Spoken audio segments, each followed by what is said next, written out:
Friends, welcome to my channel Vihaan's food world. ನಾನು ನಿಮ್ಮ ಶಿಲ್ಪ. ಹೇಗಿದ್ದೀರಾ ಎಲ್ಲರೂ? ಐ ಹೋಪ್ ಎಲ್ಲರೂ ಚೆನ್ನಾಗಿದ್ದೀರಾ ಅಂದ್ಕೊಂಡಿದ್ದೀನಿ. ನಾನು ತುಂಬ ಚೆನ್ನಾಗಿದ್ದೀನಿ. ಇವತ್ತಿನ ರೆಸಿಪಿ ಮಸಾಲೆ ದೋಸೆಗೆ ಹಾಕೋ ಕೆಂಪು ಚಟ್ನಿ ಹೇಗೆ ಮಾಡೋದು ಅಂತ ತಿಳ್ಕೊಳ್ಳೋಣ. ಮೊದಲಿಗೆ ನಾನು ಒಂದು 20 ಬ್ಯಾಡಗಿ ಮೆಣಸಿನ್ಕಾಯಿ ತೊಗೊಂಡಿದ್ದೀನಿ ಮತ್ತು ಒಂದು 4 ಅಷ್ಟೇ ಗುಂಟೂರು ಮೆಣಸಿನ್ಕಾಯಿ ತೊಗೊಂಡಿದ್ದೀನಿ. ಬೇಡ ಅಂದರೆ ಸ್ಕಿಪ್ ಮಾಡ್ಕೋಬೋದು, ಬರೀ ಬ್ಯಾಡಗಿ ಮೆಣಸಿನ್ಕಾಯಿನೇ ತೊಗೋಬೋದು. ಸ್ವಲ್ಪ ಖಾರ ಬೇಕು ಅಂದರೆ ಗುಂಟೂರು ಮೆಣಸಿನ್ಕಾಯಿ ಒಂದು 3-4 ಆ್ಯಡ್ ಮಾಡ್ಕೋಬೋದು. ನಾವು ಮೆಣಸಿನ್ಕಾಯಿನ ಹಾಕ್ಕೊಂಡು ಚೆನ್ನಾಗಿ ನೀರು ಕಾಯಿಸ್ಬಿಟ್ಟು ಬಿಸಿನೀರನ್ನ ಹಾಕಿ ಸ್ವಲ್ಪ ಒಂದು 10 ನಿಮಿಷ ನೆನೆಸ್ಬೇಕು ಮೆಣಸಿನ್ಕಾಯಿನ. ಈಗ ಬಿಸಿ ಬಿಸಿ ನೀರು ಹಾಕಿ ಅದು ಸ್ವಲ್ಪ ಸಾಫ್ಟ್ ಆಗಬೇಕು ಮೆಣಸಿನ್ಕಾಯಿ. ನಾವು ರುಬ್ಬಬೇಕಲ್ವ, ಒಂಥರ ತರಿ ಥರ ಉಳ್ಕೋಬಾರ್ದು, ಸಿಪ್ಪೆ ಎಲ್ಲ ಚೆನ್ನಾಗಿ ಗ್ರೈಂಡ್ ಆಗಬೇಕು. ಈಗ ಬಿಸಿನೀರು ಹಾಕಿ ಒಂದು 10 ನಿಮಿಷ ನೆನೆಗೆ ಬಿಟ್ಬಿಡೋಣ. ಈಗ ನೋಡಿ ಚೆನ್ನಾಗಿ ನೆಂದಿದೆ. ಈಗ ಇದನ್ನೆಲ್ಲ ತೆಗೆದು ನಾವು ಒಂದು ಮಿಕ್ಸಿ ಜಾರ್ಗೆ ಹಾಕೋಬೇಕಾಗುತ್ತೆ. ಮಿಕ್ಸಿ ಜಾರ್ಗೆ ಈಗ ನಾವು ಅದನ್ನ ಹಾಕ್ಕೊಂಡು ರುಬ್ಬಬೇಕಾಗುತ್ತೆ. ಈಗ ನಾವು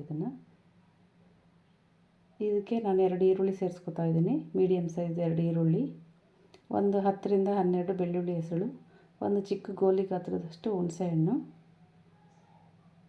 ಸ್ವಲ್ಪ ಕರಿಬೇವು, ಧನಿಯಾ 1 ಸ್ಪೂನ್ ಧನಿಯಾ, ಕೊತ್ತಂಬರಿ ಬೀಜ, 1 ಸ್ಪೂನ್ ಜೀರಿಗೆ, ಸ್ವಲ್ಪ ರುಚಿಗೆ ತಕ್ಕಷ್ಟು ಉಪ್ಪು. ಈಗ ನಾವು ಇದನ್ನು ಗ್ರೈಂಡ್ ಮಾಡ್ಕೋಬೇಕಾಗುತ್ತೆ. ಫುಲ್ಲು ನುಣ್ಣಗೆ ರುಬ್ಕೋಬೇಡಿ, ಸ್ವಲ್ಪ ನೀರು ನೋಡ್ಕೊಂಡು ಹಾಕ್ಕೊಂಡು ರುಬ್ಕೋಬೇಕು. ಪೂರ್ತಿ ನುಣ್ಣಗಾಗೋದ್ರೆ ಸಾಸ್ ಥರ ಆಗೋಗುತ್ತೆ. ಸ್ವಲ್ಪ ಒಂದು 80% ಅಷ್ಟು, ಸ್ವಲ್ಪ ತರಿಯಾಗಿರಲಿ ಲೈಟಾಗಿ, ಒಂದು 80% ಅಷ್ಟು ರುಬ್ಕೊಂಡ್ರೆ ಸಾಕಾಗುತ್ತೆ. ನೋಡಿ ಕಲರು ಟೆಕ್ಸ್ಚರು ಪರ್ಫೆಕ್ಟಾಗಿ ಬಂದಿದೆ. ಮಸಾಲೆ ದೋಸೆಯಿಂದನೇ ದೋಸೆಗೆ ಮಸಾಲೆ ದೋಸೆ ಅಂತ ಹೆಸರು ಬಂದಿರೋದು. ಮಸಾಲೆ ಪರ್ಫೆಕ್ಟಾಗಿರಬೇಕು, ದೋಸೆ ಟೇಸ್ಟಿಯಾಗೂ ಇರುತ್ತೆ, ಕಲರ್ಫುಲ್ಲಾಗೂ ಕಾಣುತ್ತೆ. ಈಗ ನಾವು ಒಂದು ದೋಸೆ ಹಾಕಿ ನೋಡೋಣ ಮಸಾಲೆ ದೋಸೆ ಹೇಗೆ ಬರುತ್ತೆ ಅಂತ. ಈಗ ತವ ಕಾದಿದೆ, ಎಣ್ಣೆ ಸವರ್ಬಿಟ್ಟು ನಾವು ದೋಸೆ ಹಾಕೋಬೇಕಾಗುತ್ತೆ.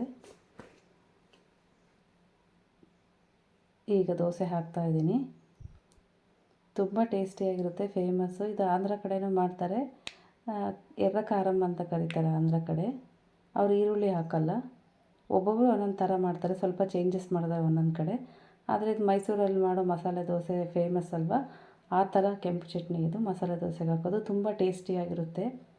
ಈಗ ನೀವು ತುಪ್ಪ ಬೇಕಾದರೂ ಹಾಕೋಬೋದು, ಇಲ್ಲ ಬೆಣ್ಣೆ ಹಾಕ್ಕೊಂಡ್ರೆ ಸೂಪರ್ ಟೇಸ್ಟ್ ಇರುತ್ತೆ ಈ ದೋಸೆಗೆ. ಖಾರ ನಿಮಗೆ ಎಷ್ಟು ಬೇಕೋ ಅದರ ಪ್ರಕಾರ ನೀವು ಟೇಸ್ಟಿಗೆ ತಕ್ಕ ಹಾಗೆ ಚಟ್ನಿನ ನಾವು ಮಸಾಲೆ ದೋಸೆಗೆ ಹಚ್ಚಬೇಕಾಗುತ್ತೆ. ಸ್ವಲ್ಪ ಜಾಸ್ತಿ ಇದ್ದರೂ ಪರವಾಗಿಲ್ಲ ಅನ್ನೋದು ಸ್ವಲ್ಪ ಜಾಸ್ತಿ ಹಚ್ಕೋಬೋದು, ಇಲ್ಲ ಸ್ವಲ್ಪ ಕಡಿಮೆ, ನಮಗೆ ಸ್ಪೈಸಿನೆಸ್ ಎಲ್ಲ ಕಡಿಮೆ ಇರಬೇಕಂದ್ರೆ ಸ್ವಲ್ಪ ಕಡಿಮೆ ಕ್ವಾಂಟಿಟಿಲಿ ಹಾಕ್ಬೋದು. ನೋಡಿ ಎಷ್ಟು ಕಲರ್ಫುಲ್ಲಾಗಿ ಕಾಣಿಸ್ತಾ ಇದೆ, ಯಮ್ಮಿಯಾಗಿ. ನೋಡ್ತಾ ಇದ್ದರೆ ತಿನ್ನಬೇಕಂತ ಆಸೆ ಆಗ್ತಾಯಿದೆ. ಆಲ್ಮೋಸ್ಟ್ ಮಸಾಲೆ ದೋಸೆ ಎಲ್ಲರೂ ಇಷ್ಟಪಡ್ತಾರೆ.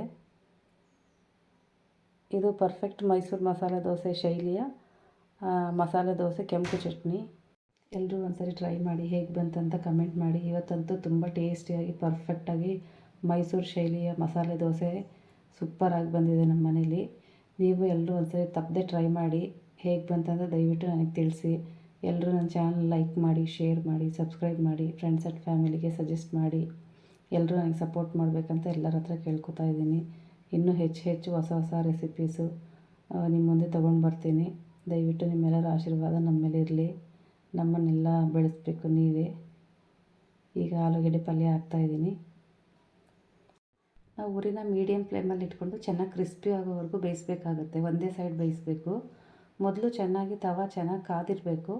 ಆಮೇಲೆ ನಾವು ದೋಸೆ ಹಾಕಿದ ಮೇಲೆ ಮೀಡಿಯಮ್ ಫ್ಲೇಮಲ್ಲಿಟ್ಟು ಚೆನ್ನಾಗಿ ಸ್ವಲ್ಪ ಎಣ್ಣೆ ಇಲ್ಲ ಬೆಣ್ಣೆ ಹಾಕಿಬಿಟ್ಟು ಮೀಡಿಯಮ್ ಫ್ಲೇಮಲ್ಲೇ ಬೇಯಿಸ್ಕೋಬೇಕಾಗುತ್ತೆ ನಿಧಾನಕ್ಕೆ. ಚೆನ್ನಾಗಿ ಕ್ರಿಸ್ಪಿಯಾಗಿ ಕಲರ್ಫುಲ್ಲಾಗಿ ಮಸಾಲೆ ದೋಸೆ ರೆಡಿ ಆಯಿತು. Thanks for watching. ಮತ್ತೆ ಒಂದು ಒಳ್ಳೆ ರೆಸಿಪಿ ಜೊತೆ ನಿಮ್ಮ ಮುಂದೆ ಬರ್ತೀನಿ.